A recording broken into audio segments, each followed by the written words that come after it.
الأقل بهذا المرض، وبيّنت أن الذكور أكثر عرضة للإصابة بالتوحد من الإناث ب4 أضعاف.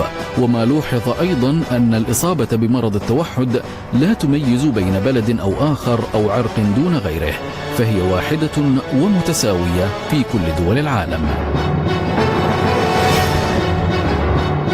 والهدف من تخصيص الأمم المتحدة للثاني من أبريل كيوم عالمي للتوعية بالتوحد هو التعريف بهذا المرض والتحذير منه. فتمت دعوة جميع الدول الأعضاء وأيضا جميع المؤسسات والمنظمات التابعة للأمم المتحدة، إضافة إلى كافة المؤسسات المدنية، بهدف نشر الوعي بشكل عام والاهتمام بهذا المرض.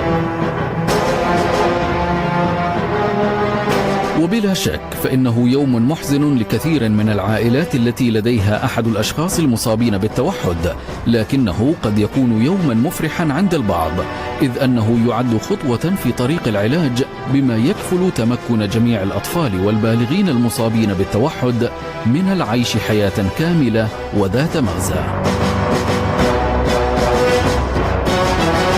أيام عالمية مع حسن بولي من العربية. أيام عالمية. صباح العربية FM.